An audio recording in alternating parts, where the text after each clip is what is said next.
ডিমের খোসা মুরগিকে কেন খাওয়াবেন? ডিমের খোসা মুরগিকে খাওয়ালে কি উপকার হয়?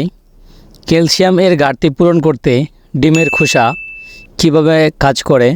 ডিমের খোসা মুরগির ক্যালসিয়ামজনিত সমস্যায় কতটা কার্যকরী?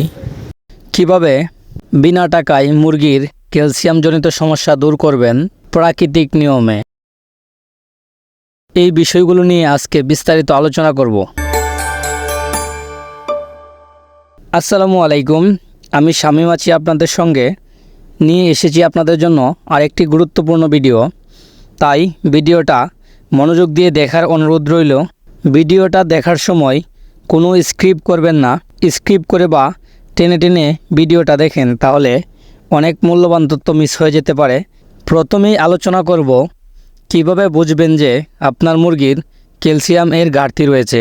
মুরগির ক্যালসিয়ামজনিত সমস্যা থাকলে কোন কোন লক্ষণগুলো দেখা দেয় এবং ডিমের খোসা দিয়ে কিভাবে প্রাকৃতিক নিয়মে আপনি আপনার মুরগির ক্যালসিয়ামজনিত সমস্যা দূর করবেন। আপনারা অনেকেই আমাদেরকে প্রশ্ন করেন যে আমার মুরগি ডিম পাড়ার পরে নিজের ডিম নিজেই খেয়ে ফেলে। আবার অনেকেই বলেন যে আমার মুরগি নরম খোসাযুক্ত ডিম পাড়ে, ছোট ডিম পাড়ে, এটার কারণ কি? এই প্রশ্নগুলো প্রায় সময় আমরা আপনাদের কাছ থেকে পেয়ে থাকি। মুরগি ডিম খেয়ে ফেলে, নরম চামড়ার ডিম পাড়ে বা ছোট ডিম পাড়ে, এই সমস্যাগুলো যদি আপনি আপনার মুরগির মধ্যে দেখেন তাহলে বুঝে নিতে হবে আপনাকে আপনার মুরগির ক্যালসিয়ামের ঘাটতি রয়েছে বা ক্যালসিয়ামজনিত সমস্যা রয়েছে। আবার অনেক সময় দেখা যায় যে আমাদের মুরগিগুলো ক্যালসিয়ামের ঘাটতির কারণে প্রচুর মারামারি করে আমাদের খামারের ভিতরে এবং এক পর্যায়ে তারা একটা মুরগি আরেকটা মুরগির পশম ছিঁড়ে ফেলে, খেয়ে ফেলে। এরকম সমস্যা যদি আপনি আপনার খামারে দেখেন তাহলেও বুঝতে হবে যে আপনার মুরগির ক্যালসিয়ামের ঘাটতি রয়েছে। এরকম লক্ষণগুলো যদি আপনাদের খামারে দেখেন তাহলে যত দ্রুত সম্ভব আপনি আপনার মুরগিকে ক্যালসিয়ামের ওষুধ খাওয়াবেন। এখন আলোচনা করব ওষুধ ছাড়া বিনা টাকায় কিভাবে ডিমের খোসা দিয়ে ক্যালসিয়াম এর ঘাটতি পূরণ করবেন। প্রথমেই আপনাকে কিছু খালি ডিমের খোসা সংগ্রহ করতে হবে ভালো দেখে। তারপরে ওই খোসাগুলোকে বিশুদ্ধ পানি দ্বারা ভালোভাবে পরিষ্কার করতে হবে, ঝকঝকে করতে হবে। এরপরে আপনাকে এই ডিমের খোসাগুলোকে ভালোভাবে পরিষ্কার করার পরে রোদে শুকাতে হবে।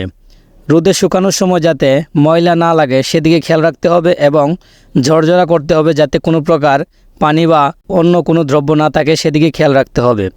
রোদে শুকানোর পরে আপনাকে এই ডিমের খোসাগুলোকে একটা জায়গায় সংরক্ষণ করতে হবে এবং ব্লেন্ডার অথবা যে কোনো কিছুর সাহায্যে এই ডিমের খোসাগুলোকে ভালোভাবে গুঁড়া করতে হবে, একদম পাউডার করে ফেলতে হবে। এই পাউডারগুলা আপনারা একটা জায়গায় সংগ্রহ করবেন এবং আপনারা যখন আপনাদের মুরগিগুলোকে খাবার দিবেন, খাবার দেওয়ার সময় এই অল্প পরিমাণে ডিমের খোসা খাবারের সাথে মিক্স করে খাইয়ে দিবেন। খাবারের সাথে এমনভাবে মিক্স করবেন যেন আলাদা না হয়। বেশিও দিবেন না, কমও দিবেন না, অল্প পরিমাণে দিবেন। এভাবে আপনারা কিছুদিন খাওয়ানোর পরেই দেখবেন আপনাদের মুরগিগুলোর ক্যালসিয়ামজনিত সমস্যা দূর হয়ে গেছে এবং আপনাদের মুরগিগুলো আর এরকম ঠুকরাটুকরি করবে না, নরম চামড়ার ডিম পারবে না, ডিম পাড়ার সময় ডিমের সাথে রক্ত লেগে থাকবে না। ভিডিওতে যে নিয়মগুলোতে ডিমের খোসা প্রসেসিং করার কথা বলা হয়েছে আপনারা যদি সেম নিয়মে ডিমের খোসাগুলো প্রসেসিং করেন তাহলে ইনশাআল্লাহ আপনাদের মুরগিগুলোর বা খামারের মুরগিগুলোর ক্যালসিয়ামজনিত সমস্যা দূর হয়ে যাবে আর আপনার খামারের ওষুধ খরচও বেঁচে যাবে। তাই এই সিস্টেমটা আপনারা আপনাদের খামারে ব্যবহার করতে পারেন। সম্মানিত ভিউয়ার্স, আজকের ভিডিওটা আপনার কাছে কেমন লাগলো তা অবশ্যই কমেন্ট করে আমাদেরকে জানাবেন। আর এরকম নিত্য নতুন আরও ভিডিও পেতে এখনই আমাদের পেজটিকে ফলো দিয়ে রাখুন আর ভিডিওটি শেয়ার করে সবার মাঝে ছড়িয়ে দিন।